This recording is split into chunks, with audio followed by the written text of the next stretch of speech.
En fait, le système rénine-angiotensine, c'est un système enzymatique et hormonal qui est ubiquitaire, c'est-à-dire qu'on le retrouve absolument partout dans le corps humain, dans tous les tissus et les divers organes. Et c'est un système très important puisqu'il fait fonctionner en fait l'organisme humain. Et c'est pour ça qu'il est présent dans tous les tissus et les organes. Donc c'est un système qui est responsable des fonctions autonomes, c'est-à-dire automatiques, rénales, pulmonaires, cardiovasculaires. Il pilote aussi les flores microbiennes, donc les différents microbiotes, hein, que ce soit le microbiote intestinal qui est le deuxième cerveau, le microbiote vaginal, buccal, cutané, nasopharyngé, pulmonaire. Et puis il contrôle aussi l'immunité innée. Voilà, donc il pilote cette immunité qui est l'immunité immédiate, non spécifique et très puissante, quel que soit, notamment chez les enfants, et puis quels que soient les microbes, hein, que ce soit des virus, bactéries, champignons ou parasites. Voilà. Donc c'est un système qui est complètement clé dans l'organisme, hein, puisqu'en fait il pilote complètement le fonctionnement des organes et des tissus. Il contrôle aussi diverses fonctions, notamment il contrôle des phénomènes comme l'autophagie. Alors l'autophagie, donc c'est un processus qui est déclenché par exemple lorsqu'on fait un jeûne généralement de 48 à 72 heures. Donc il y a un processus d'autophagie qui se met en route. Alors il est piloté par le système rénine-angiotensine. Normalement il est lancé lorsque le récepteur AT1R est suractivé. Donc pour vous expliquer en fait comment fonctionne le système rénine-angiotensine, parce qu'il faut d'abord avoir une idée de la façon dont il fonctionne pour comprendre le mécanisme d'autophagie, c'est que vous avez le foie qui produit donc l'angiotensinogène et le rein qui produit la rénine. Et donc la rénine est une enzyme qui va couper l'angiotensinogène pour donner l'angiotensine 1, qui est une hormone. Et cette angiotensine 1, elle est à son tour clivée par un récepteur qui s'appelle ECA, qui est l'enzyme de conversion de l'angiotensine 1, pour donner l'angiotensine 2. Et cette angiotensine 2, en fait, va être dégradée à son tour par un autre récepteur qui s'appelle ECA2. Et le clivage, en fait, de l'angiotensine 2 par le récepteur ECA2 va produire l'angiotensine 1,7, qui réagit sur d'autres récepteurs, enfin un récepteur qui s'appelle MASR, un récepteur qui s'appelle AT2R. Et ce qui se passe dans le cadre, par exemple, de la Covid, c'est que la protéine spike du coronavirus SARS-CoV-2 reconnaît le récepteur ECA2 et donc gêne la dégradation de l'angiotensine 2 par le récepteur ECA2 en angiotensine 1,7, et ça va se traduire par un excès de cette hormone, de l'angiotensine 2, qui va suractiver son propre récepteur qui a AT1R. Et donc AT1R fait partie du système rénine-angiotensine, et c'est ce récepteur-là qui est responsable des effets très délétères, c'est-à-dire de toutes les pathologies Covid qu'on peut observer, soit lors d'une infection par le virus, soit dans certains cas par la vaccination lorsqu'elle tourne mal. Et donc c'est un récepteur AT1R qui est justement responsable du mécanisme d'autophagie. Alors ce récepteur AT1R, quand il est suractivé, eh ben, il a des tas d'effets délétères, parce qu'il active des tas de voies de signalisation cellulaire dans la cellule, notamment certaines voies qui ont été décrites, hein, P38 MAP kinase, JAK-STAT, NF-κB, et puis des tas d'autres. Donc c'est vraiment une usine à gaz, hein, qui provoque des tas de phénomènes. Notamment, c'est un récepteur qui est pro-hypertenseur, donc qui provoque une hypertension, donc une vasoconstriction des vaisseaux sanguins. Il est aussi pro-inflammatoire, c'est-à-dire qu'il va lancer justement la production, la sécrétion de cytokines pro-inflammatoires, hein, tous les interleukines 1, interleukine 1 bêta, interleukine 6, TNF-alpha, interféron gamma, etc. C'est un récepteur aussi qui est pro-oxydant, c'est-à-dire il va activer une enzyme qui est une NADPH oxydase qui s'appelle NOx et qui va produire en fait des particules réactives de l'oxygène qui sont soit des précurseurs de radicaux libres, soit des radicaux libres. Les principaux, ça va être l'oxygène cingulé, ça va être le peroxyde d'hydrogène, ça va être l'anion superoxyde, les radicaux hydroxyles, etc. Et c'est un récepteur aussi qui va être donc pro-angiogénique, c'est-à-dire qui va favoriser la croissance des vaisseaux sanguins. Et donc, évidemment, c'est grave parce que dans le cas des tumeurs, ça va vasculariser des tumeurs et permettre justement le grossissement de tumeurs. En plus, c'est un récepteur qui est prothrombotique quand il est suractivé. Donc, ce récepteur AT1R, il provoque des thromboses. Et donc il y a beaucoup de décès dus aux thromboses, justement, dans les cas de Covid très sévères. Donc c'est un gros problème. C'est un récepteur aussi qui est prohypoxémique, c'est-à-dire qu'il entraîne une désaturation du sang en dioxygène.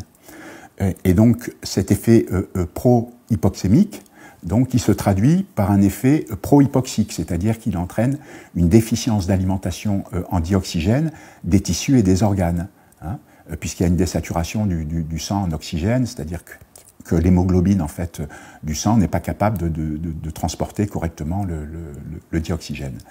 Et c'est un récepteur aussi qui est profibrosant, donc il induit une fibrose des organes, par exemple les poumons, le cœur, et il est également prohypertrophiant. Puisque le système rénine-angiotensine, il est impliqué dans la différenciation et la croissance cellulaire. C'est pour ça qu'il a un effet aussi pro-cancéreux, c'est-à-dire qu'il est directement impliqué dans la multiplication cellulaire. Et on sait que justement, dans les cadres de cancer, qu'on a une prolifération anarchique des cellules. Hein. Donc il a cet effet justement prohypertrophique. Et puis il fait chuter aussi le monoxyde d'azote, qui est une substance très importante parce qu'elle est impliquée dans les phénomènes immunitaires, inflammatoires et mnésiques, cognitifs. Donc vous voyez que ce récepteur-là est capable de faire un tas de bazar. Et si vous voulez, ce qui provoque l'activation de ce récepteur, c'est l'excès d'angiotensine 2, qui est dû, par exemple, dans le cas du Covid, à la fixation de la protéine spike sur le récepteur ESA2, qui gêne donc la dégradation de cette hormone, qui va suractiver le récepteur AT1R. Et ben, au niveau de la cellule, normalement, il y a un processus d'autophagie de base qui permet de faire le nettoyage hein, de la cellule. Donc, au cours de ce nettoyage, ben, il y a les protéines qui vont être mal foldées, c'est-à-dire qu'ils vont avoir une structure tridimensionnelle qui est pas bonne, quoi. Et donc ces protéines vont être détruites, vont être mises à l'écart. Vous avez des organites intracellulaires quand ils sont défectueux, à ce moment-là, ils vont être remplacés. Donc c'est un processus normal en fait de nettoyage de la cellule. Alors il est lancé par la suractivation du récepteur AT1R, mais ce qu'il faut savoir, c'est que l'angiotensine 2, cette hormone, elle est capable de reconnaître deux récepteurs qui ont été identifiés, donc AT1R qui est délétère, hein, justement délétère parce que justement il est pro-inflammatoire, pro-hypoxique, pro-hypoxémique, pro-angiogénique, pro-oxydant, pro-fibrosant, pro-hypertrophiant, il fait chuter le monoxyde d'azote. Et puis il y a un autre récepteur qui est également reconnu par l'angiotensine 2 qui s'appelle AT2R. Et lui, il fait tout l'inverse. Et ce récepteur est plus affin pour l'angiotensine 2 que le récepteur AT1R. Il est à peu près 3 fois plus affin. Ça veut dire que quand il y a de l'angiotensine 2 présente dans le milieu, elle va préférentiellement reconnaître ce récepteur AT2R qui lui est bénéfique. Parce qu'il fait exactement l'inverse de ce que fait le récepteur AT1R. C'est-à-dire qu'il est anti-hypertenseur, il est anti-inflammatoire, il est anti-angiogénique, il est réducteur, donc antioxydant, il est anti-hypoxémique, anti-hypoxique, antifibrosant, anti-hypertrophiant, et puis il augmente la proportion de monoxyde d'azote. Donc il est très bénéfique, et donc ce processus justement d'autophagie, il est piloté par AT2R, mais il est normalement donc piloté par AT2R, mais quand il y a un excès d'angiotensine 2 et que AT1R est suractivé, à ce moment-là, lui lance ce processus justement d'autophagie qui va être plus marqué. Mais si ce processus d'autophagie est trop exacerbé, à ce moment-là, il devient délétère. Et c'est pour ça que dans le cadre d'un jeûne, le jeûne thérapeutique, s'il est court, s'il est de courte durée, il est bénéfique par rapport à ses mécanismes d'action. Il est bénéfique parce que là, ça fait un espèce de reset sur le système immunitaire, ça remet un petit peu tout en ordre. Par contre, s'il dure trop longtemps, à ce moment-là, le processus est déréglé et au cours de l'autophagie, il va y avoir une atteinte cellulaire délétère. C'est-à-dire que ça va commencer à s'attaquer à des organites qui fonctionnent, etc. Et il devient délétère. C'est pour ça que les jeûnes extrêmes, genre les jeûnes de 40 jours, etc., sont délétères. Mais par contre, les jeûnes très courts, en termes de mode d'action, sont bénéfiques. Et à mon avis, quand on regarde les modes d'action par rapport au système rénine-angiotensine qui pilote en fait, justement, ce mécanisme d'autophagie, moi, je dirais que les jeunes idéaux, ça serait de 3 jours maximum à 1 semaine, parce qu'après, ça devient très délétère. Et il vaut mieux un jeune à l'eau qu'un jeune sec. Et le jeune sec est plus efficace initialement, mais après, ça devient très délétère. C'est-à-dire que si on fait un jeûne qui dure trop longtemps, à ce moment-là, après, il y a des atteintes hépatiques, des atteintes rénales, et ça devient après plus dangereux que salvateur, quoi.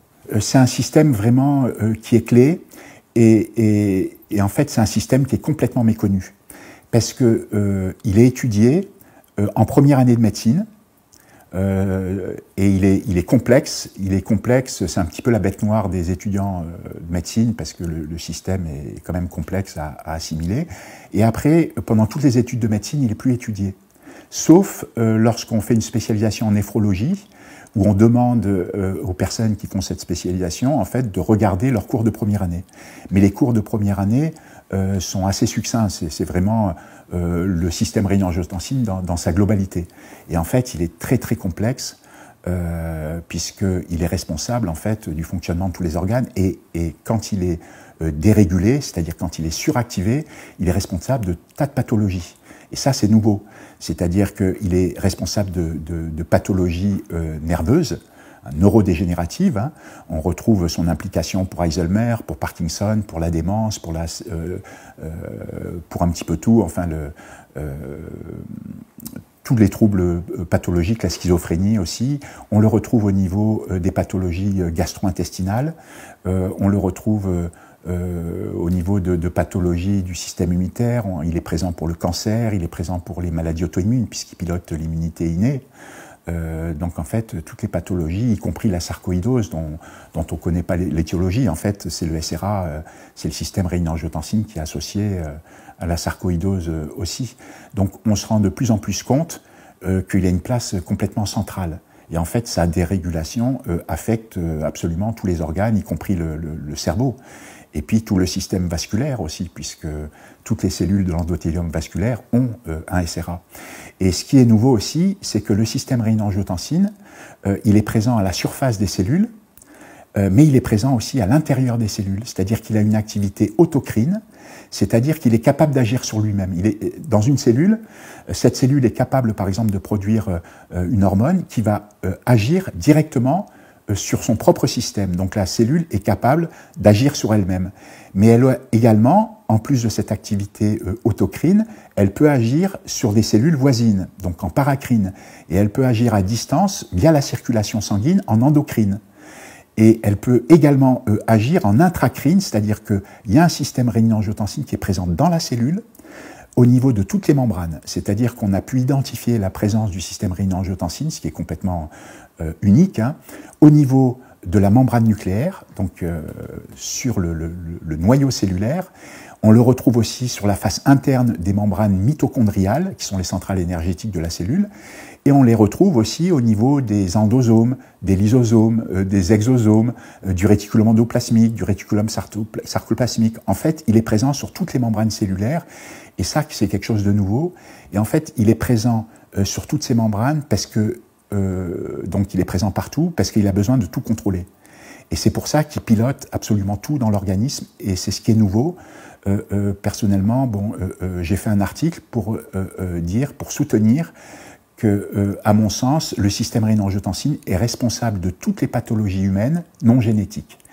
Et probablement aussi certaines pathologies humaines génétiques, parce qu'il agit sur la réparation de l'ADN.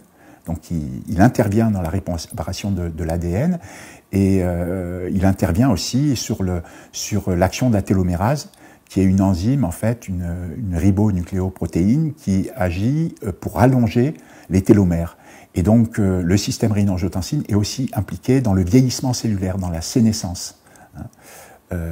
Donc il y a des répercussions énormes, c'est-à-dire que quand il est bien fonctionnel, il rallonge les télomères, qui sont normalement raccourcis à chaque division cellulaire, et normalement c'est lié à la longévité, hein. Plus les télomères sont courts, et moins on a une espérance de vie élevée, et donc on voit qu'un bon fonctionnement du SRA rallonge les télomères, et donc augmente l'espérance de vie, en tout cas en théorie. Donc, qu'est-ce qui a fait que je me suis intéressé donc au système rénine-angiotensine? Ben, j'ai commencé à m'y intéresser en fait en mars 2020. Donc, c'était tout début du confinement. J'ai regardé par curiosité en fait ce qui était décrit par rapport au virus SARS-CoV-2, hein, puisque j'avais du temps là avec le confinement. Ce système rénine-angiotensine, les gens pensent que je suis spécialisé là-dedans, hein, puisque je suis chercheur au CNRS. Or moi, j'avais strictement aucune connaissance sur ce système en mars 2020. Hein. J'en avais jamais entendu parler, je ne savais pas du tout à quoi il servait. Et donc j'ai commencé à regarder en m'intéressant au SARS-CoV-2 parce que ce qui était décrit par rapport au SARS-CoV-2, c'est que sa protéine spike était capable de reconnaître le récepteur ECA2, qui est l'enzyme de conversion d'angiotensine 2, qui est donc la cible de la protéine spike. Et ce récepteur ECA2 fait partie de ce vaste système enzymatique et hormonal qui est le système rénine-angiotensine. Donc moi, à partir de là, j'ai remonté le fil, c'est-à-dire que j'ai regardé ce qui se passait autour du récepteur ECA2. Et c'est là que je me suis rendu compte que, en fait, ce système, il était extrêmement complexe et il impliquait des tas de ligands, c'est-à-dire des tas de molécules capables de se fixer sur des récepteurs et un certain nombre de récepteurs. Par exemple, le récepteur ECA, l'enzyme de conversion de l'angiotensine 1 en angiotensine 2, le récepteur ECA2 qui transforme l'angiotensine 2 en angiotensine 1,7. Il y a d'autres récepteurs comme AT2R, dont le ligand est l'angiotensine 1,9 et l'angiotensine aussi 1,7. Il y a un autre récepteur qui s'appelle AT4R, qui est fixé, qui a comme ligand en fait l'angiotensine 4. Il y a un récepteur qui s'appelle MRGD, voilà, qui lui est fixé par la lamandine. Et puis il y a le récepteur MAS-R qui est fixé par l'angiotensine 1,7. Donc il y a 4 récepteurs qui sont décrits, qui sont impliqués dans la régulation négative du système rénine-angiotensine. Ça veut dire que quand ce système s'emballe, quand le système rénine-angiotensine est suractivé, par exemple lors d'une infection par le virus SARS-CoV-2, ou bien alors justement quand on reçoit une injection vaccinale qui tourne mal parce qu'on a des comorbidités, parce qu'on est déficient ou carencé en vitamine D par exemple, à ce moment-là ce système s'emballe et l'organisme a un système de régulation négatif, c'est-à-dire qu'il a un système qui permet de freiner le système qui s'emballe. Quand on déraille, c'est-à-dire quand on fait des formes sévères de Covid, c'est que ce système de régulation négative n'a pas été capable en fait de le réguler à la baisse, n'a pas été capable de le freiner. C'est pour ça que la vitamine D est très importante parce qu'elle agit comme un frein de système rénine-angiotensine. C'est un frein qui l'empêche de s'emballer parce que la vitamine D a plein de fonctions, mais entre autres, c'est un inhibiteur de la rénine. Et la rénine, c'est justement la molécule qui est produite par le rein, l'enzyme qui permet de dégrader l'angiotensinogène en angiotensine 1, qui est le précurseur de l'angiotensine 2, qui suractive le récepteur AT1R qui est délétère. Et donc elle freine ce système. Et donc moi j'ai commencé à m'intéresser à ce système en début 2020. Et quand j'ai vu son importance, j'ai compris à ce moment-là que c'était pas le virus qui était directement responsable des maladies Covid, mais j'ai compris que le virus, en fait, c'était le grain de sable qui faisait une dérégulation de ce système, c'est-à-dire qui gênait le bon fonctionnement du système rénine-angiotensine, et que c'était le dérèglement du système rénine-angiotensine, c'est-à-dire en fait sa suractivation, et notamment la suractivation du récepteur AT1R, qui est le récepteur délétère, qui était responsable de toutes les pathologies Covid. Et là, c'était complètement nouveau, parce que c'est un mode d'action qui est complètement atypique pour un virus. Hein. Tout le monde associait les pathologies Covid au virus qui allait déglinguer des cellules et être directement responsable des pathologies Covid. Et en fait, là, non, c'est une action complètement indirecte.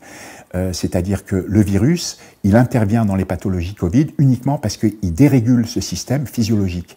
Et il faut savoir que ce qui a été décrit avant la pandémie de 2019, c'est qu'un dérèglement du système rénine-angiotensine était responsable déjà des pathologies Covid. Et à l'époque, elles n'étaient pas décrites. Donc ça m'a permis, à cette époque-là, donc dès mars 2020, d'anticiper des maladies Covid qui n'étaient pas décrites. Notamment, j'ai décrit dans cet article qui a été publié en avril 2020, j'ai pu décrire en fait toutes les pathologies Covid inconnues qui n'étaient pas décrites et que maintenant on connaît avec 4 ans de recul. Je vais vous donner quelques exemples. Des atteintes aux yeux, des atteintes à la peau, des dermatites, des acouphènes, aussi des pathologies auto-immunes, puisqu'il contrôle l'immunité innée. Donc j'avais décrit par exemple la sclérose en plaques, la sclérodermie, la polyarthrite rhumatoïde, l'hémophilie acquise, voilà, des cancers aussi, le déclenchement de cancers, puisqu'il contrôle la différenciation et la prolifération cellulaire. Donc, et le fait en plus qu'il soit pro-angiogénique, donc ça favorise les cancers. Donc j'ai dit qu'il allait être responsable de cancers, qu'il allait aussi provoquer des tas de pathologies, hein, genre Guillain-Barré, bon, y compris des inflammations, hein, des tas d'inflammations, puisqu'il est pro-inflammatoire. Donc c'est ce qu'on voit. On voit qu'il entraîne des problèmes oculaires avec des kératites, hein, c'est-à-dire des inflammations de la cornée, des conjonctivites avec des inflammations de la conjonctive, des uvéites avec l'inflammation de l'UV. Ces inflammations, elles peuvent être responsables de cécité, plus ou moins transitoire, c'est ce qu'on voit. En plus, comme il est pro-hypertenseur, donc vasoconstricteur, il peut faire une constriction et faire donc des atteintes au niveau oculaire. Hein. On peut avoir des troubles de la vision, des pertes de vision. On sait que le SRA, quand il est dérégulé, même en absence de virus, il peut provoquer un SDRA, c'est-à-dire que le système rénine-angiotensine dérégulé peut provoquer un syndrome de détresse respiratoire aiguë, donc des problèmes respiratoires. Et c'est ce qu'on voit évidemment dans les cas de Covid. Donc il y avait tout un tas d'atteintes, les arythmies cardiaques, on retrouve évidemment les myocardites, les péricardites, avec l'inflammation du muscle cardiaque et l'inflammation du péricarde. Ça c'est décrit, puisque non seulement il est pro-inflammatoire, donc le SRA peut enflammer en fait quand il est dysfonctionnel n'importe quel type d'organe à cause des inflammations, mais en plus c'est lui qui fait battre le cœur, c'est-à-dire qu'il peut provoquer un arrêt cardiaque, qui est en fait un arrêt des informations électriques qui permettent justement les contractions des oreillettes et puis des ventricules. Donc il peut provoquer un arrêt cardiaque et puis il peut provoquer aussi des AVC. Hein. Des AVC justement, pourquoi? Parce que quand il fait des arythmies cardiaques, il peut se former des caillots sanguins au niveau de l'oreillette gauche notamment. Après, ce caillot sanguin, avec les contractions auriculaires, donc des oreillettes, peut lancer le caillot en fait dans le ventricule gauche, hein, par la valve mitrale, et en fait, ce caillot peut être expulsé dans les carotides et entraîner un AVC. Hein. Donc tous ces problèmes-là sont complètement liés au SRA, y compris les thromboses, parce qu'il affecte la coagulation sanguine.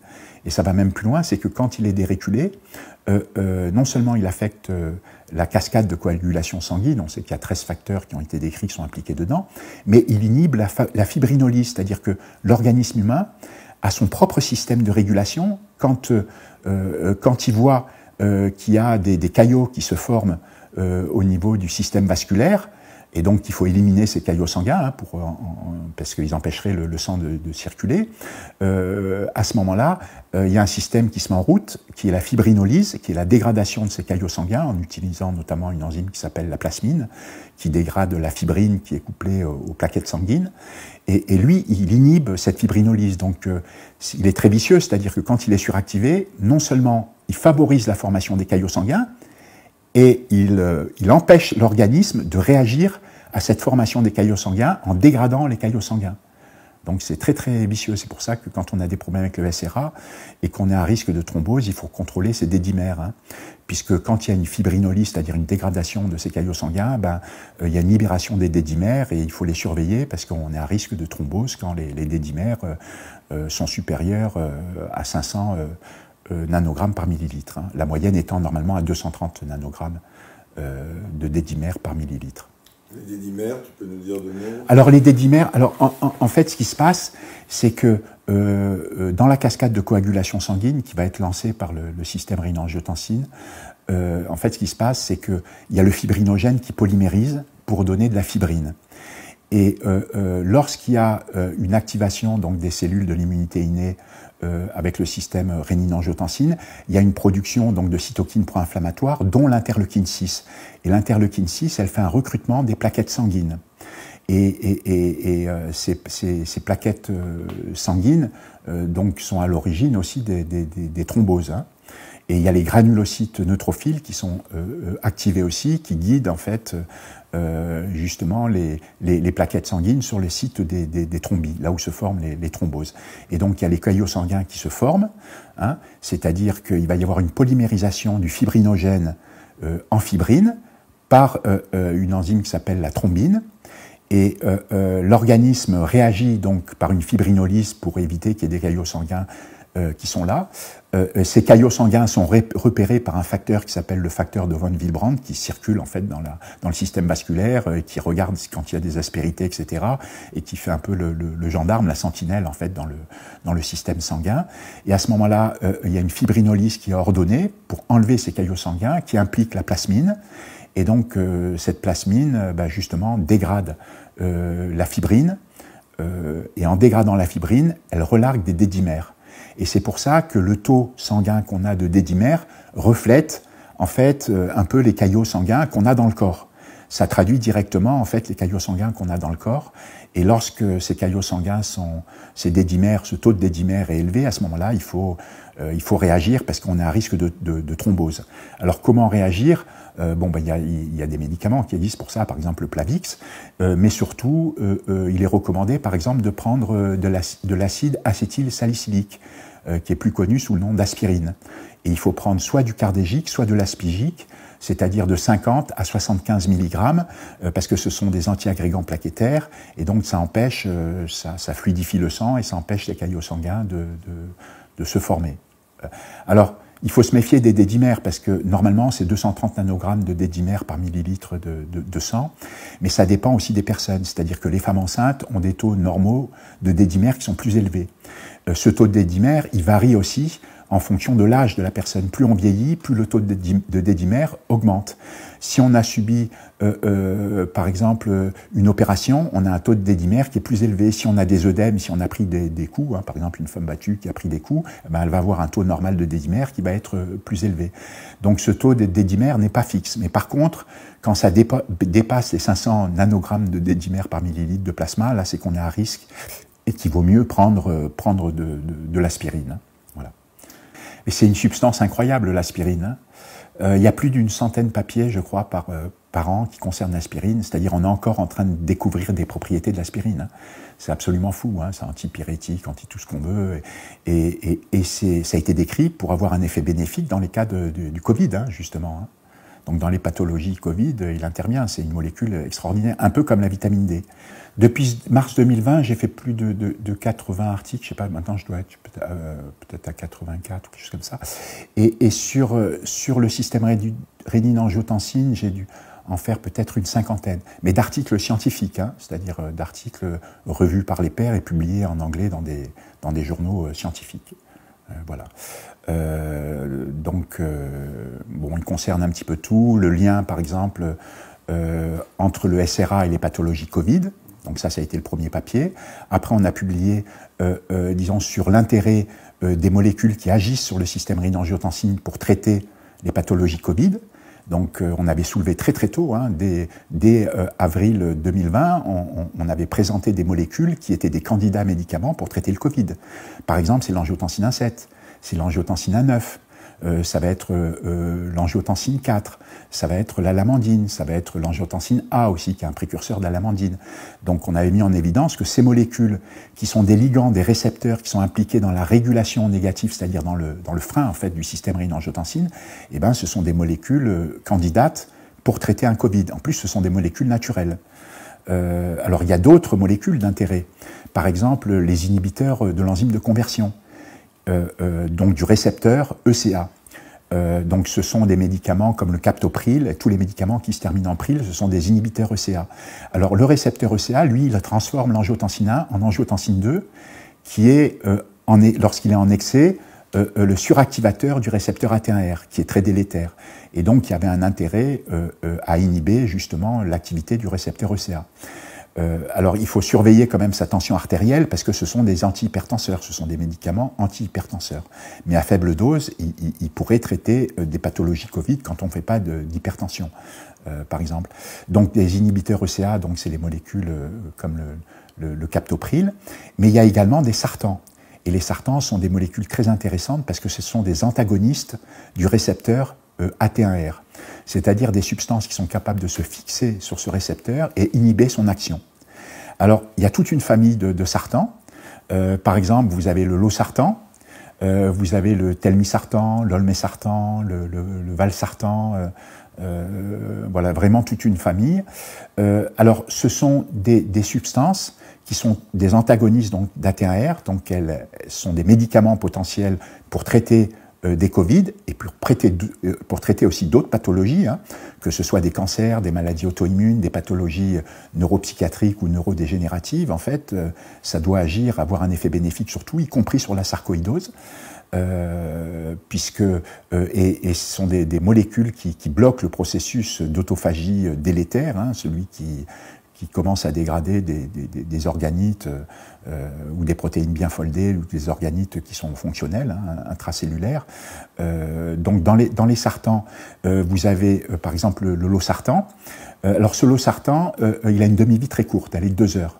Par contre, vous avez le telmisartan, qui est aussi un antagoniste d'AT1R, lui il a une demi-vie qui est très élevée, qui est de 24 heures. Et puis vous avez d'autres récepteurs intermédiaires, vous avez par exemple l'irbesartan qui a une demi-vie de 13 heures, vous avez l'olmesartan qui a une demi-vie de 12 heures, vous avez le candesartan qui a une demi-vie de 9 heures. Donc vous voyez, il y a des différences au niveau des sartans.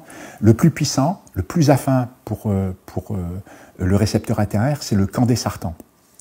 Généralement, on utilise entre 4 et 32 mg de candesartan. Donc c'est le plus affin, mais ce n'est pas celui qui a la demi-vie la plus élevée. Et vous savez, l'activité des sartans, ben ça va dépendre aussi de l'absorption. Hein. L'absorption par l'organisme de ces sartans, ça dépend aussi de la demi-vie, et puis donc de l'affinité en fait de ce médicament par rapport au récepteur AT1R. Donc il y a des variations. Ça veut dire en gros que malgré ces familles de sartans, il y a des différences très probablement en termes d'activité de ces sartans, puisqu'ils ne vont pas être équivalents. En plus, il y a énormément de voies de signalisation cellulaires qui peuvent être lancées par justement le récepteur AT1R. Et donc, ces sartans ont des structures chimiques, c'est-à-dire une composition atomique qui va être différente, hein, forcément, ce ne sont pas les mêmes molécules. Et donc, il y a certaines voies, certainement, qui vont pouvoir être affectées par certains sartans et pas d'autres. C'est-à-dire que leur activité va probablement pas être complètement équivalente, quoi. Mais ce sont des candidats médicaments pour toutes les pathologies. Et ça, c'est ce que j'ai décrit plus récemment, parce que je n'avais pas percuté tout de suite sur l'importance du SRA par rapport à des pathologies autres, entre guillemets. Je m'étais focalisé sur la Covid-19, en fait, sur les pathologies Covid-19, et c'est après que je me suis rendu compte qu'il était partout, quoi. Et ce qui m'avait vraiment intrigué, c'est sa présence vraiment partout, y compris au niveau de la membrane des mitochondries. Normalement, il n'aurait rien à faire au niveau des mitochondries, parce que c'est des centrales énergétiques de la cellule, hein. Et ben, elle contrôle la mitochondrie. Et ça a été décrit, elle contrôle vraiment l'activité de la mitochondrie. Notamment, il y a des pathologies qui sont dues à la mort des mitochondries ou à un dysfonctionnement des mitochondries. Ben, il est montré que c'est encore le récepteur AT1R qui est responsable de ce dysfonctionnement, puisque quand on met un bloqueur d'AT1R, à ce moment-là, on restaure la fonction, la fonctionnalité, qui est la production d'ATP, au niveau des mitochondries. Et on sait comment elle agit. Dérèglement du SRA, il active cette NADPH oxydase NOx qui produit ces particules réactives de l'oxygène. Ça agit directement au niveau donc des mitochondries parce que ça ouvre un canal qui s'appelle KATP, c'est un canal potassium entrant qui fait rentrer donc des ions potassium dans la cellule, et c'est sensible à l'ATP. Ce sont des canaux qui sont fermés en présence d'ATP, et donc ça fait produire davantage de particules réactives de l'oxygène au niveau de la mitochondrie, et ça met ces mitochondries en dysfonctionnement. Donc ça peut provoquer une apoptose cellulaire, hein, puisque ça peut être responsable de dysfonctionnement, de nécrose ou d'apoptose cellulaire. Voilà. Donc les mécanismes sont connus. C'est pour ça que, en regardant de près ces mécanismes moléculaires qui sont liés au SRA, en fait, j'ai pu voir qu'il était responsable de tout. Et quand vous regardez, Il y a énormément de publications qui sont sorties sur le SRA. Il y a à peu près 43 000 publications qui concernent de près ou de loin le système rénine-angiotensine depuis la fin de la guerre, depuis les années 45. Alors souvent, ce sont des publications qui concernent de loin le système rénine-angiotensine, mais il n'y a aucun travail qui permettait d'avoir une vue globale de ce système. C'est-à-dire que c'était vraiment, ce sont des travaux généralement qui sont très très spécialisés, qui vont concerner une molécule ou un type cellulaire ou un organe particulier. Généralement, ce sont les physiologistes qui travaillent sur le SRA, donc les immunologistes, les virologues, souvent même les pharmacologues le connaissent pas ce système, hein. C'est pour ça que les microbiologistes, ils savent pas ce que c'est, hein, ils le connaissent pas du tout, et c'est pour ça que les microbiologistes qui travaillaient sur le SRA, ils l'ont pas vu venir avec le SRA. Enfin, ceux qui travaillaient sur le SARS-CoV-2, plutôt, n'ont pas vu venir ce dérèglement du SRA parce qu'ils savent pas ce que c'est. Même actuellement, ils savent pas encore ce que c'est. Or, il est responsable de tout, même au niveau du fonctionnement du système immunitaire, parce que quand le SRA est dérégulé, il provoque des tas de phénomènes. Il y a un phénomène, par exemple, qui est le syndrome d'activation macrophagique. Et donc, quand ce système est dérégulé et qu'il y a une hyperactivation des macrophages, qui sont des cellules de l'immunité innée, hein, dans l'immunité innée, vous avez les monocytes, les macrophages, les cellules dendritiques, les granulocytes, éosinophiles, basophiles, neutrophiles, vous avez aussi les mastocytes et les cellules NK. Et ben, dans le SAM, le syndrome d'activation macrophagique, vous allez avoir ces macrophages hyperréactifs qui vont se mettre à s'attaquer aux cellules sanguines, aux cellules produites par la moelle osseuse. Et ils vont provoquer donc un phénomène qui s'appelle l'hémophagocytose. Donc dans l'hémophagocytose, ces macrophages, ils vont tuer les globules rouges, les hématies. Ils vont provoquer une anémie. Ils vont se mettre à s'attaquer aux globules blancs. Donc ils vont provoquer une lymphocytopénie. Et ils s'attaquent à tous les globules blancs, c'est-à-dire les cellules NK, ils vont s'attaquer aux cellules T, CD4 auxiliaires, CD8 cytotoxiques, ils vont s'attaquer vraiment à toutes les populations, aux cellules dendritiques, etc. Ils vont provoquer aussi donc une lymphocytopénie, hein, donc cette déficience justement en cellules blanches, hein, en globules blancs, à l'exception des granulocytes neutrophiles qui vont proliférer, mais en fait, ils prolifèrent, mais quand il y a une infection microbienne, leur prolifération est multipliée par 10. Hein, donc on voit globalement une prolifération des granulocytes neutrophiles. Et puis il provoque aussi une thrombocytopénie, c'est-à-dire une déficience en fait des thrombocytes, des plaquettes sanguines, justement, parce qu'ils s'attaquent aux plaquettes sanguines qui font aussi partie des cellules produites par la moelle osseuse. Et ce qui est intéressant, c'est qu'ils s'attaquent aussi aux cellules précurseurs des cellules matures de la moelle osseuse, c'est-à-dire ils s'attaquent aux cellules myéloïdes, lymphoïdes et aux mégacaryocytes qui sont les précurseurs des plaquettes sanguines. Donc il met un bazar terrible dans l'organisme. Donc il provoque le SAM, mais il provoque aussi le SAMA. Et on a été aussi les premiers à décrire l'apparition du SAMA dans le cadre de la Covid. C'est une activation donc des mastocytes. Les mastocytes, ce sont des cellules sentinelles, hein, de l'organisme, qui sont impliquées dans les phénomènes allergiques, hein, qui circulent donc dans le sang. Et dans le cadre du SAMA, qui va être déclenché donc par la suractivation du récepteur AT1R et donc la suractivation du système rénine-angiotensine, ça va être en fait ces mastocytes qui vont dégranuler dans des conditions où ils ne devraient pas dégranuler. En fait, ces mastocytes sont chargés de granules qui contiennent des molécules. Et elles peuvent contenir jusqu'à 200 molécules différentes. Et dedans, il y a de tout. Il peut y avoir des tryptases, ça peut contenir de la dopamine, de la sérotonine, des prostaglandines, même du récepteur ECA, ça peut contenir des leucotriènes, enfin tout un tas de substances. Et en fait, ces mastocytes se chargent en fonction de leur environnement, c'est-à-dire que les mastocytes ne vont pas être tous chargés de la même manière. Généralement, ils sont chargés par de l'histamine. Et c'est pour ça que quand on a un Covid sévère, c'est bien d'utiliser un antihistaminique. Parce que quand on a des troubles sévères, souvent c'est lié à leur relargage d'histamine, parce que généralement, c'est lié justement à un relargage intempestif par les mastocytes d'histamine. Alors l'histamine, c'est une molécule qui peut être très délétère sur l'organisme humain et provoquer des tas de pathologies. Alors pourquoi? Parce que déjà, elle est inflammatoire, donc elle lance des inflammations, hein, l'histamine. Elle provoque aussi une vasodilatation des vaisseaux sanguins et elle provoque une porosité des vaisseaux sanguins. parallèlement, elle active ou elle est capable d'activer ou d'inhiber des tas de voies au niveau du système nerveux central et du système nerveux périphérique. En plus, elle provoque des décharges gastriques, hein, donc avec des relargages d'acide chlorhydrique, de mucus, hein, au niveau de l'estomac. Donc c'est problématique. Et elle provoque aussi une constriction des bronches, donc elle peut être responsable de difficultés respiratoires. Alors, quand on a une forme sévère avec des tas de pathologies sévères lors d'un Covid, il vaut mieux utiliser un antihistaminique. Mais il faut bien choisir cet antihistaminique. Parce qu'il y a 4 types de récepteurs à l'histamine, ce qui rend encore plus complexe la chose. Il y a des récepteurs de type H1, il y en a d'autres de type H2, d'autres de type H3 et de type H4. Alors, généralement, il faut utiliser les antihistaminiques de type H1 parce que les récepteurs prédominants dans de nombreux tissus, ce sont des récepteurs à l'histamine de type H1. Alors, les bloqueurs qu'on peut utiliser, ça va être par exemple l'Airus, le Bilasca, la bilastine, la cétirizine, le kétotifène, la claritine, bon, tout ça, ce sont en fait des antihistaminiques de type H1.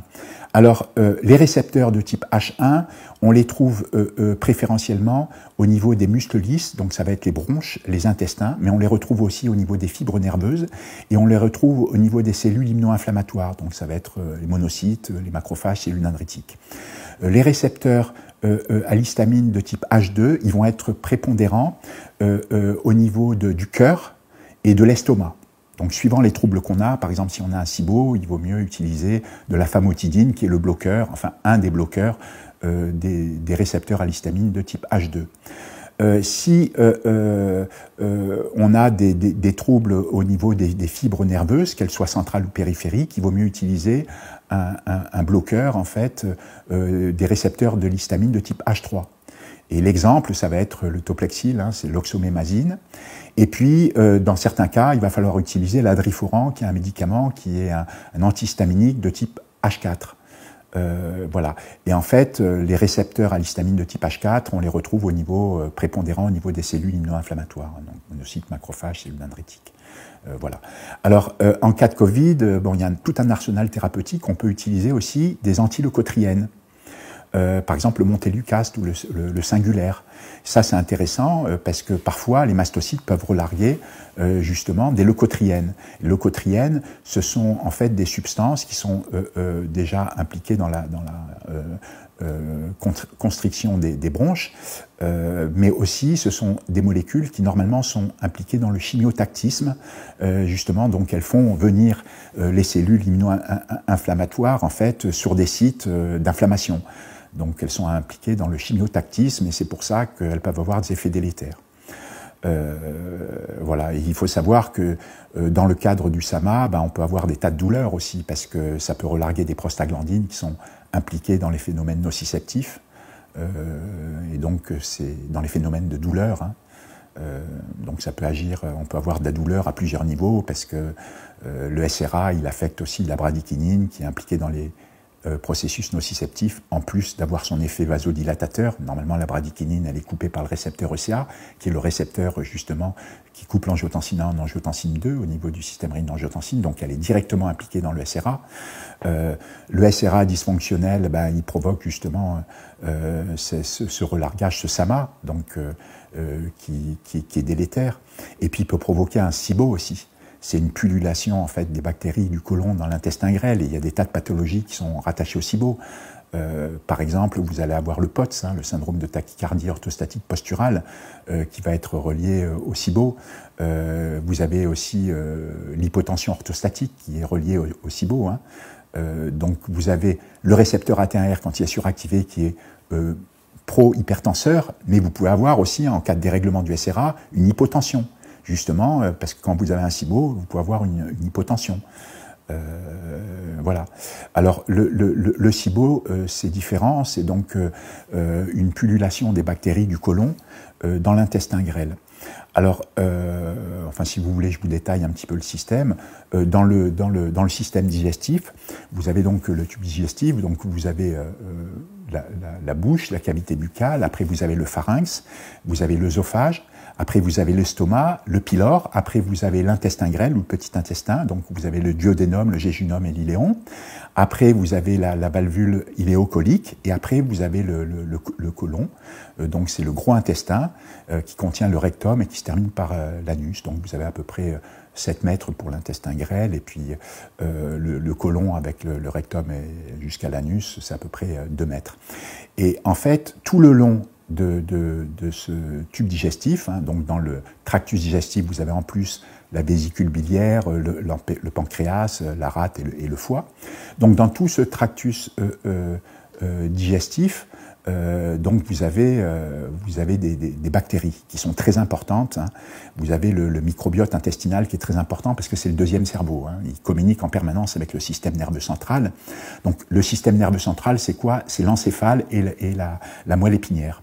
L'encéphale, c'est le cerveau, le tronc cérébral et le cervelet. Voilà. Et donc tout ça, c'est toujours piloté par le SRA. Hein. Tout ce qui est le système nerveux central, c'est piloté par le SRA. Le système nerveux périphérique, qui contient le système nerveux somatique et autonome, il est piloté aussi par le SRA. Il contrôle particulièrement au niveau du système nerveux périphérique autonome le système sympathique, mais du coup il contrôle aussi le système parasympathique, puisqu'évidemment ils sont couplés. Donc il est capable vraiment de mettre le bazar dans l'organisme. Donc au niveau du microbiote intestinal, on a entre 10 000 milliards à 100 000 milliards de microbes hein, dans notre microbiote. Ça dépend des personnes, mais c'est de cet ordre de grandeur. Donc en gros, on a autant de microbes que de cellules dans un organisme adulte, hein, puisque on a à peu près 100 000 milliards donc, de cellules en fait, qui constituent un organisme adulte. Et en fait, dans ce microbiote intestinal, vous avez donc de tout. Vous avez des levures, vous avez des champignons, vous avez des bactéries, des parasites et puis des virus. Il y a à peu près, généralement, 160 espèces de bactéries. Et 3 à 5% de ces bactéries, c'est Akkermansia mucinifila. Voilà. Et donc, dans ce microbiote intestinal, vous avez des bactéries qui sont très localisées. Par exemple, au niveau de l'estomac, comme le pH est très acide du fait du relargage d'acide chlorhydrique, il y a très très peu de bactéries. Et ce sont des bactéries donc acidophiles qui aiment bien donc le milieu acide et en présence d'oxygène, mais il y en a très peu. Après, au niveau de l'intestin grêle, il y a déjà un peu plus de bactéries, mais il n'y en a pas beaucoup. Généralement, ce sont des bactéries gram-positives aérobies. Pourquoi? Parce que, en fait, ce sont des bactéries, il y a de l'oxygène, hein, donc ce sont des bactéries aérobies, hein, parce qu'elles prolifèrent en présence d'oxygène. Plus on avance dans l'intestin grêle, c'est-à-dire plus on passe du duodénum à l'iléon, hein, juste avant la valvule iléocolique, et plus ça s'enrichit en bactéries, disons en microbes, et notamment en bactéries qui vont être de moins en moins acides, hein, c'est-à-dire qu'elles vont pouvoir croître en milieu de moins en moins acide et en présence de moins en moins d'oxygène. Parce que quand on arrive dans le côlon, ce sont des bactéries anaérobies, donc qui n'ont pas besoin d'oxygène pour proliférer, et ce sont des bactéries qui sont gram-négatives. Donc les bactéries gram-négatives, ce sont des bactéries qui ont en fait 2 membranes séparées par un périplasme et dedans il y a une petite couche de peptidoglycans, alors que les bactéries gram-positives, ce sont des bactéries qui ont une seule membrane et une grosse couche épaisse de peptidoglycans qui sert d'armure en fait aux microbes. Voilà. Et donc vous avez ces bactéries donc dans le cadre du SIBO, hein, qui est déclenché, donc je répète, par la suractivation du récepteur AT1R, c'est-à-dire par le dérèglement du SRA. Vous avez ces bactéries du côlon qui vont passer en fait la valvule iléocolique et qui vont remonter dans l'intestin grêle. Et en fait, elles vont mettre le bazar parce qu'elles vont se mettre à proliférer dans l'intestin grêle. Et normalement, elles ne devraient pas être là. Hein, c'est-à-dire que normalement, chaque partie du tube digestif, normalement, il y a certains types de bactéries particulières qui ont un job à faire, et là, elles viennent mettre le bazar parce que ce sont des bactéries, normalement, qui sont impliquées dans la fermentation des aliments qui ont déjà été digérés. Alors qu'au niveau de l'intestin grêle, ça va être justement l'absorption des nutriments pour qu'ils puissent passer dans la circulation sanguine. Et quand il y a un dérèglement du SRA, et c'est pour ça que le système rénin-angiotensine met le bazar quand il est dérégulé, c'est qu'il inhibe le péristaltisme, c'est-à-dire il inhibe la contraction des muscles lisses qui permet aux aliments d'avancer dans le tube digestif. Donc il inhibe ce péristaltisme. Et aussi, ce qu'il fait, c'est qu'il inhibe des transporteurs d'acides aminés. Et les acides aminés qui vont provenir de la dégradation des protéines, en fait, dans le tube digestif, ces acides aminés, ben, les cellules en ont besoin. Et en inhibant des transporteurs d'acides aminés, donc il va nous rendre déficients en certains types d'acides aminés. Et vous allez voir l'importance de certains acides aminés, c'est que vous avez par exemple des transporteurs du tryptophane. Le tryptophane, cet acide aminé aromatique, c'est un précurseur de la mélatonine et de la sérotonine. C'est très important. Mélatonine impliquée dans les rythmes circadiens, hein, elle agit en tandem avec la vitamine D. Et puis vous avez la sérotonine qui est un neurotransmetteur, hein, qui est donc très important. Donc la sérotonine, normalement à 95%, elle est fabriquée par des bactéries gastro-intestinales, hein, elle est fabriquée dans les intestins. Mais normalement, cette sérotonine, normalement, elle est fabriquée au niveau donc de l'épiphyse, hein, de la glande pinéale, quoi.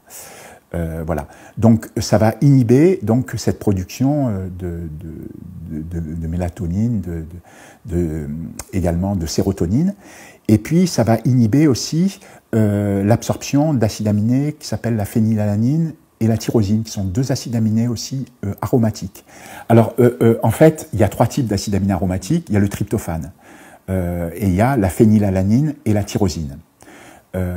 Donc le tryptophane, ben, il permet donc la production de sérotonine et de mélatonine, et puis la phénylalanine et la tyrosine sont des précurseurs de la dopamine, de la noradrénaline et de l'adrénaline. Donc ce sont des substances évidemment hyper importantes pour le fonctionnement du corps humain, hein. Notamment ce sont des neurotransmetteurs donc, qui sont très importants. Et puis ça inhibe aussi le transport d'acides aminés basiques. Les acides aminés basiques, vous avez la lysine et l'arginine. Et ça va inhiber aussi le transport de dérivés de ces acides aminés qui sont en fait généralement non protéinogènes, c'est la citruline et l'ornithine. Donc l'ornithine, c'est un analogue en fait de la lysine, hein. Sur la chaîne latérale de la lysine, vous avez CH2,4 NH3+, et l'ornithine, c'est CH2,3 NH3+, donc c'est un analogue raccourci en fait de la lysine. Et puis vous avez l'arginine, qui est un acide aminé basique chargé, qui est un noyau ganidinium, et vous avez en fait la citruline, qui est un analogue de l'arginine, mais qui n'est pas chargé. Et ben le dérèglement du SRA va inhiber le transport de ces quatre acides aminés ou dérivés disons d'acides aminés. Et donc, ces acides aminés-là, ou ces dérivés d'acides aminés-là, sont des précurseurs du monoxyde d'azote. Et le monoxyde d'azote est très important parce qu'il est impliqué dans les phénomènes nésiques, immunitaires et inflammatoires. Et le monoxyde d'azote, comme je vous l'avais dit, quand il y a un dérèglement du SRA, c'est-à-dire quand AT1R est suractivé, il fait chuter la production de monoxyde d'azote. Alors que tous les récepteurs qui sont impliqués dans la régulation négative du SRA, donc AT2R, MAS-R, MRGD, AT4R, ils font l'inverse, ils augmentent la production de monoxyde d'azote. Donc il y a un effet bénéfique. Ben, vous voyez que quand on inhibe le transport des acides aminés tels que la lysine, l'arginine, l'ornithine et la citruline, à ce moment-là, on empêche quelque part la fabrication de ce monoxyde d'azote qui est très important. Voyez, donc en fait, tout est lié. Donc ce SIBO est vraiment problématique parce que aussi les bactéries qui normalement sont dans l'intestin grêle, ben, ce sont des bactéries qui sont bénéfiques. Alors pourquoi elles sont bénéfiques? Parce qu'elles nous produisent des acides gras à chaîne courte, dont on a besoin, qui sont très bénéfiques. C'est pour ça qu'on prend des oméga 3, hein, qui n'existent pas chez l'homme, mais on prend des acides gras à chaîne courte parce qu'ils ont un effet bénéfique. Mais ils nous produisent également des tas de substances, ils sont impliqués dans l'homéostasie, par exemple au calcium, l'homéostasie au magnésium, donc ils nous produisent des tas de substances bénéfiques, c'est eux qui nous produisent les folates, donc ils nous fabriquent les vitamines B, donc qui nous mettent en carence quand il y a un SIBO, qu'il y a un dysfonctionnement justement dans le tractus digestif, ben à ce moment-là, Avec le SIBO, on a des carences, hein, notamment en vitamine B. On a des carences, ils sont importants aussi pour la fabrication de la vitamine K, qui est impliquée dans la coagulation. Donc c'est vraiment problématique parce que ça nous met en carence de tas d'oligo-éléments, d'électrolytes, etc. Et puis aussi en nutriments, hein, puisqu'ils sont impliqués dans les nutriments. C'est pour ça qu'il faut se supplémenter en cas de SIBO avec des tas de choses, notamment de la vitamine B3, la niacine qui est très importante, la vitamine B1, la thiamine qui est très importante parce qu'elle est impliquée justement dans l'absorption des nutriments, en plus des vitamines telles que la B6, B12, voilà. Et si vous voulez, ce qui est le plus grave, c'est que quand il y a un dysfonctionnement du SRA qui dure longtemps, à ce moment-là, c'est très délétère parce que il y a une surexpression du récepteur délétère AT1R quand il y a un problème. C'est-à-dire, par exemple, quand on a un Covid long depuis moins de 3 mois, on peut facilement rattraper le SRA. C'est très facile, il faut prendre les substances qui fonctionnent et on arrive à le réguler. Par contre, quand le SRA est dérégulé depuis un certain temps, il y a des tas de carences qui apparaissent. Et notamment, il y a aussi une surexpression du récepteur délétère AT1R. Et là, tout s'amplifie, c'est-à-dire que ça nous met davantage en carence en vitamine D, parce que ça consomme encore plus de vitamine D. Il y a de plus en plus de récepteurs délétères, et il y a de plus en plus de carences, d'insuffisances, etc. Et bon, je vais vous donner un exemple. Par exemple, on va avoir une chute terrible d'iode.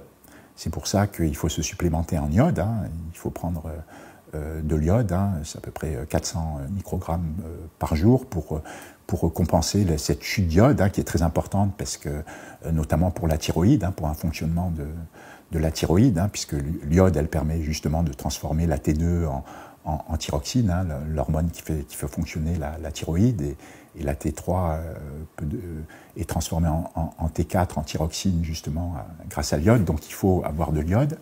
Après, on a des chutes de cortisol, hein, l'hormone du stress. On a une chute importante. Au début d'un Covid, on a un pic de cortisol, et puis après, ce cortisol, il devient très déficitaire, hein. Voilà, et puis on a de plus en plus le parasympathique, le nerf vague, qui fonctionne mal, hein. Plus on a un SERA qui est dérégulé, et moins il marche bien, et plus il est dérégulé depuis longtemps, et moins il marche. Donc il faut trouver des moyens de le stimuler. Voilà, donc il y a des tas de problèmes qui apparaissent. Vous avez aussi une hypokaliémie qui apparaît et qui est très délétère, hein, parce que cette hypokaliémie, elle est responsable de parésie, c'est-à-dire de paralysie de membres. Et cette hypokaliémie, elle peut être responsable aussi du syndrome de fatigue chronique, hein, de l'encéphalomyélite myalgique, que les Covid longs, malheureusement, connaissent bien, parce qu'il y en a beaucoup qui souffrent d'encéphalomyélite myalgique. Et bien ça, c'est provoqué par l'hypokaliémie. Et cette hypokaliémie, elle peut être provoquée par un SRA qui est dysfonctionnel. Alors, pourquoi? C'est parce que, en fait, quand il y a un excès d'angiotensine 2, hein, ce qui est le cas dans le cadre d'un Covid, hein, puisque la protéine spike s'est fixée sur le récepteur ECA2, a gêné la dégradation d'angiotensine 2, qui a suractivé AT1R, donc il y a un excès d'angiotensine 2. Cet excès d'angiotensine 2, elle agit au niveau des glandes surrénales, elle nous fait produire une hormone qui est une hormone minéralo-corticoïde, qui s'appelle l'aldostérone. Cette aldostérone, elle agit au niveau des tubules rénaux, et elle est responsable de rétention hydrosodée, c'est-à-dire rétention d'eau, rétention de sodium, y compris rétention de chlore. Et donc, elle fait rentrer du sodium donc dans la circulation sanguine, et parallèlement, elle fait sortir du potassium, hein, via une pompe NAK-ATPase, une pompe qui consomme de l'énergie. Et donc, quand elle fait sortir du potassium du sang, elle nous met en hypokaliémie, c'est-à-dire en déficience de potassium dans le sang. Et donc, il y a des parésies qui sont associées à ça, et il y a l'encéphalomyélite myalgique qui est associée à ça aussi. Alors, elle est associée à d'autres choses, hein, un SIBO peut aussi l'entraîner, enfin, voilà. Mais vous voyez qu'il y a des tas de dysfonctionnements, de dysautonomies qui peuvent être, qui sont induites en fait par un dérèglement du SRA. Nous, on a fait une publication sur Parkinson, sur Alzheimer aussi. Oui, parce qu'il est démontré que quand on utilise un sartan, donc c'est un antagoniste, c'est-à-dire un bloqueur du récepteur AT1R, eh ben, on empêche, on bloque la dégénérescence, la neurodégénérescence, aussi bien pour la schizophrénie que pour la démence, pour Alzheimer et Parkinson, hein, qui sont aussi des formes de démence. Alors pour Alzheimer, ce qui se passe, il y a deux marqueurs caractéristiques de cette neurodégénérescence. C'est des agrégations d'une protéine qui s'appelle Tau, qui est une agrégation qui est intraneuronale, hein, au niveau des axones, des neurones. Et puis il y a aussi une agrégation de protéines bêta-amyloïdes. Donc ce sont des molécules qui se mettent à s'agréger. Donc ce sont les deux marqueurs, hein, agrégation de protéines Tau et agrégation donc, de protéines bêta-amyloïdes, qui elle est extraneuronale, hein, qui est à l'extérieur en fait du neurone, alors que les agrégations de protéines Tau sont intraneuronales. Alors la protéine Tau, normalement, elle se retrouve sur la microtubuline, qui est le constitutif des microtubules qui servent au transport au niveau des axones des cellules nerveuses. Et donc, ce qui se passe, c'est que quand la maladie d'Alzheimer commence chez une personne, il y a une hyperphosphorylation qui est réalisée au niveau de la protéine Tau. Il y a une modification chimique de la protéine Tau, c'est-à-dire qu'il y a un groupement d'un groupement phosphate sur la protéine Tau. En fait, on a observé que c'est ce qui initie l'évolution vers un Alzheimer, hein, donc une neurodégénérescence. Ça s'accompagne de formation d'agrégats de protéines Tau, et ces agrégats de protéines Tau, ils sont lancés par l'hyperphosphorylation de la protéine Tau. C'est-à-dire qu'elle est phosphorylée, elle est modifiée cette protéine Tau, et à ce moment-là, elle sort de la microtubuline et des microtubules, et elle se met à s'agréger à l'intérieur des neurones, hein, au niveau des axones. Donc ça, c'est un marqueur de la maladie d'Alzheimer, et parallèlement, il y a des dépôts aussi à l'extérieur des neurones de protéines bêta-amyloïdes. Et il a été montré que quand on utilise des bloqueurs du récepteur AT1R, par exemple des sartans, on arrive à bloquer cette hyperphosphorylation et donc la formation de ces agrégats. Donc on voit qu'il y a un effet anti-Alzheimer en fait des sartans, c'est-à-dire des bloqueurs du récepteur AT1R. Alors c'est pareil pour Parkinson. Alors Parkinson c'est un peu différent. Parkinson c'est une dégénérescence des neurones dopaminergiques. Alors au niveau du cerveau, au centre du cerveau, on a une région qui est formée d'à peu près 400 000 neurones qui s'appelle la pars compacta, qui s'appelle aussi le locus niger. Hein. En fait, c'est la substance noire, substantia nigra. Et dans cette substantia nigra qui est constituée de 400 000 neurones, qui est toute petite, il y a deux parties. Il y a la pars compacta, avec les neurones dopaminergiques, et il y a la pars reticulata avec des neurones GABAergiques. Et ce qui se passe, c'est qu'il va y avoir une dégénérescence des neurones dopaminergiques. Normalement, ils relarguent de la dopamine au niveau du striatum, du noyau codé, voilà.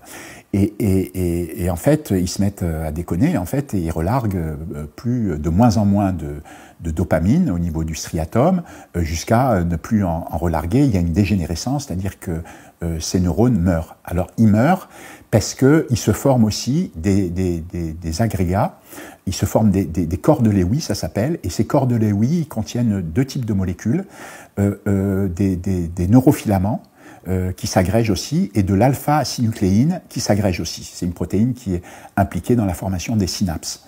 Et donc, ces corps de Lewy, quand ils se forment, c'est très mauvais signe, c'est qu'on évolue vers un Parkinson. Donc, au début, c'est les neurones dopaminergiques qui sont affectés, et après, ça va être la transmission sérotoninergique, adrénergique, et puis aussi acétylcholine. Donc, petit à petit, ça s'étend à tout type de neurones. Alors, au début, on s'en rend pas bien compte parce qu'il y a une plasticité neuronale qui fait qu'on peut détruire jusqu'à 70% des neurones dopaminergiques et que tout a l'air de bien fonctionner. C'est quand il reste à peu près 30% des neurones dopaminergiques qu'il y a un problème. Et ça se voit, hein, parce que dans les Parkinson, quand vous avez des secousses, hein, en fait, c'est parce que vous n'avez plus cette transmission nerveuse basée sur les neurones dopaminergiques, et donc il y a un shift, ça shift sur une transmission de neurones à acétylcholine, et c'est pour ça qu'on tremble, c'est-à-dire que c'est ce shift au niveau de la transmission nerveuse. Et il a été montré que justement, on est capable de bloquer cette dégénérescence des neurones dopaminergiques au début, hein, initialement, et aussi la dégénérescence des autres neurones en utilisant des antagonistes d'AT1R.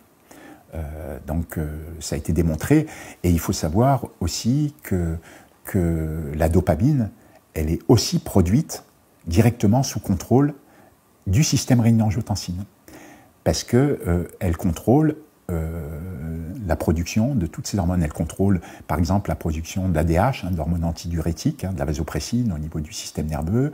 Elle va contrôler aussi la production justement des hormones, des glucocorticoïdes, hein, comme le cortisol, minéralocorticoïdes, comme justement l'aldostérone, et puis toutes les hormones sexuelles, aussi bien les androgènes que les estrogènes et que les hormones progestatives. Donc ça va être testostérone, progestérone, etc. Donc il intervient partout. Il intervient quand il est dérégulé, il provoque dysfonctionnement érectile, il affecte la libido parce qu'il est très présent au niveau des organes reproducteurs, hein. On le retrouve partout, au niveau des testicules, au niveau du pénis, au niveau de l'épididyme, on le retrouve chez la femme au niveau de l'endomètre, au niveau des ovaires, enfin il est vraiment présent partout, et il intervient aussi dans la maturation des ovocytes et la maturation aussi des spermatozoïdes. Donc tous les stades d'évolution, hein, spermatogonie, spermatocyte 1, spermatocyte 2, spermatite, spermatozoïde, tout ça c'est sous contrôle du SRA. Et aussi, même le fœtus, la formation des organes chez le fœtus est contrôlée par le SRA. Donc un dérèglement du SRA, il affecte la fertilité, il affecte la libido, il affecte voilà, les processus sexuels, il est là, il est bien là. Et c'est pour ça qu'il est dangereux de vacciner, par exemple, des femmes enceintes.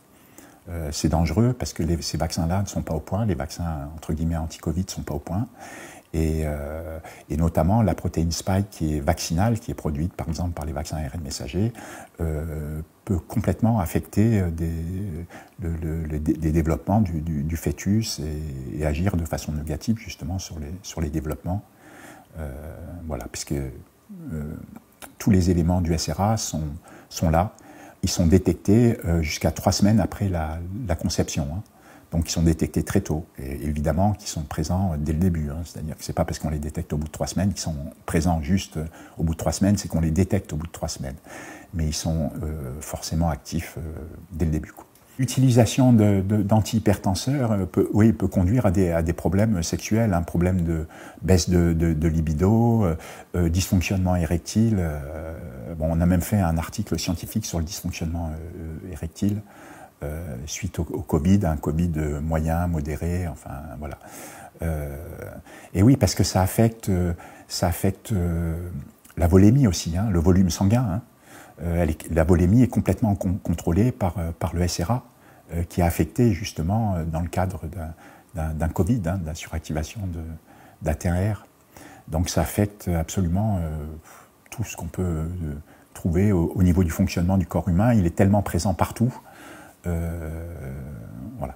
Et c'est pour ça que moi j'avais fait un article pour dire que moi je suis convaincu qu'il est responsable de toutes les pathologies humaines non génétiques, parce qu'il est là partout. Et quelle que soit la pathologie, quand on teste l'effet d'un antagoniste d'AT1R, donc d'un sartan, hein, et ben on voit qu'il y a un effet, hein. C'est-à-dire qu'on ne voit pas de système où il n'intervient pas. Comment savoir si on a un dysfonctionnement du système rénine-angiotensine? Et ben déjà, si on a une comorbidité, déjà c'est qu'on a un dysfonctionnement du système rénine-angiotensine. Alors j'entends par comorbidité, si par exemple on est obèse, si par exemple je veux dire on fait un diabète par exemple de type 2 ou même de type 1, si on a une maladie auto-immune, sclérose en plaques, sclérodermie, polyarthrite rhumatoïde, c'est qu'on a déjà un problème avec le SRA.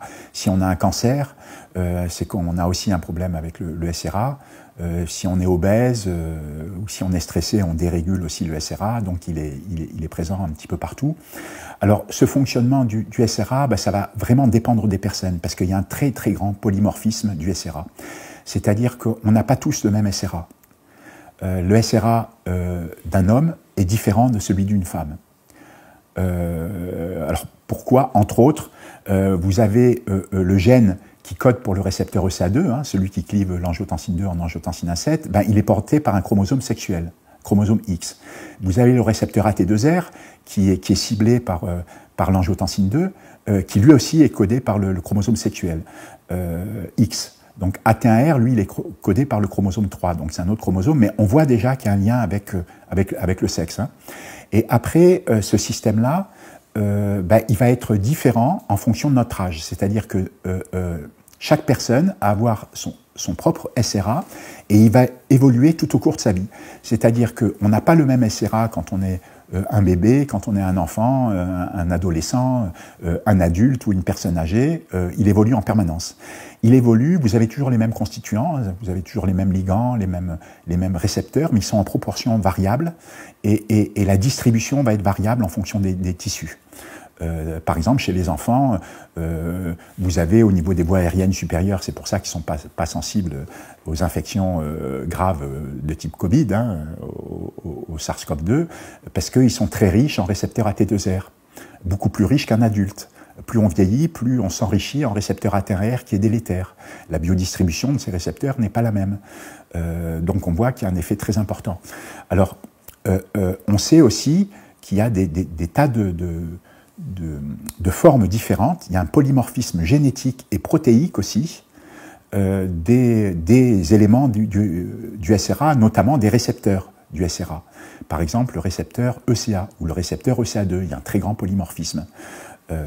Notamment le récepteur ECA, on sait qu'il existe différentes formes génétiques. Hein, il y a une forme qui s'appelle II, une forme qui s'appelle ID, une forme qui s'appelle DD, et puis dedans il y a des tas d'autres modifications, d'autres mutations. On sait que c'est un récepteur qui est très important. On l'a appelé le gène de la performance, hein, parce qu'on voit qu'il est lié aux performances, et c'est pour ça que les athlètes, quand ils ont un dérèglement du SRA, ils font des formes beaucoup plus sévères de Covid que les autres. Hein. Ça peut être très très invalidant justement parce que le SRA il est aussi lié un peu aux performances physiques. Il y a un très grand polymorphisme donc ECA2 et tout ça, ça contribue justement au fait qu'on va faire des formes plus ou moins graves de Covid. Alors, non seulement il y a ce polymorphisme qui est important, mais nous-mêmes, on a un polymorphisme de notre système HLA, c'est le complexe majeur d'histocompatibilité de classe 1 et de classe 2, donc on a tous des gènes, et on connaît à peu près 1000 allèles de ces gènes, des formes différentes, hein, des variants, un peu comme les variants du virus, et vous allez avoir certains allèles qui vont être favorables à développer, par exemple, des pathologies auto-immunes, ou d'autres, ça va être des pathologies cardiovasculaires ou des pathologies nerveuses. Donc, on n'a pas tous le même patrimoine génétique, et donc on va être plus ou moins enclin à faire certaines pathologies, par exemple nerveuses ou gastro-intestinales. Par exemple, si on a tel gène par rapport à tel autre, voilà. On ne va pas du tout être équivalent au niveau du SRA. Donc il y a un très grand polymorphisme, et ce qui explique aussi les différences qu'on peut observer entre les différentes populations, hein, parce que, je veux dire, un Nord-Américain n'a pas les mêmes gènes qu'un Africain, qu'un Caucasien, qu'un Asiatique. Il y a des grandes différences au niveau du système rénine-angiotensine. Voilà, donc ces différences génétiques, elles expliquent aussi les différences de formes plus ou moins graves qu'on peut faire justement quand on a une dérégulation du SRA. Si on a une comorbidité, c'est qu'on a déjà un dérèglement du SRA. Donc comorbidité, ce sera par exemple si on a un cancer, si on a une maladie auto-immune, si on fait un diabète, voilà, si on est obèse, si on est stressé, etc., c'est qu'on a déjà un dérèglement du SRA. Après, quand on a un Covid, on peut savoir si on a aussi un dérèglement du SRA en regardant, par exemple, la protéine C réactive pour voir si on a une inflammation chronique, pour regarder la vitesse de sédimentation des globules rouges qui augmente aussi quand il y a un dérèglement du SRA. On peut doser aussi les éléments du SRA. On peut doser par exemple les taux d'angiotensine 2 qui sont très élevés. Alors de façon très intéressante, chez les enfants, le taux d'angiotensine 2 est beaucoup plus bas que chez les adultes. Mais le taux normal d'angiotensine 2, il est beaucoup plus bas. Et ça a toujours été un mystère. Mais en fait, quand on comprend comment fonctionne le système rénine-angiotensine, on comprend pourquoi les enfants ont un taux basique, un taux normal d'angiotensine 2 qui est plus faible que les adultes. Je parle de taux normaux, pas en cas de suractivation d'AT1R. Alors pourquoi? Parce que l'enfant va avoir beaucoup plus de récepteurs AT2R que AT1R. Et ce récepteur AT2R, il est la cible de l'angiotensine 2, comme le récepteur AT1R. C'est-à-dire que l'angiotensine 2, cette hormone, va reconnaître aussi bien AT1R que AT2R. Mais elle est beaucoup plus affine pour le récepteur AT2R, à peu près 3 fois plus affine. Et si vous voulez, ça veut dire que chez l'enfant, qui a beaucoup plus de récepteurs AT2R en proportion, eh ben, il y aura besoin d'un taux d'angiotensine 2 circulant beaucoup plus faible, puisque cette angiotensine 2 est beaucoup plus affine pour le récepteur AT2R. Et ce qui doit expliquer cette différence, justement, au niveau de la concentration plasmatique d'angiotensine 2 chez l'enfant. Donc, les dosages d'angiotensine 2, si vous faites un dosage d'angiotensine 2, ben, il faut savoir qu'il y a des différences qui sont normales aussi entre les enfants et les adultes, quoi. Voilà. Donc, il y aurait différents moyens de le savoir, mais disons que, bon, ce ne sont pas, disons, des tests de toute façon qui sont des tests de routine faits dans des laboratoires d'analyse médicale. Ça sera fait en laboratoire de recherche, dans des labos spécialisés, forcément.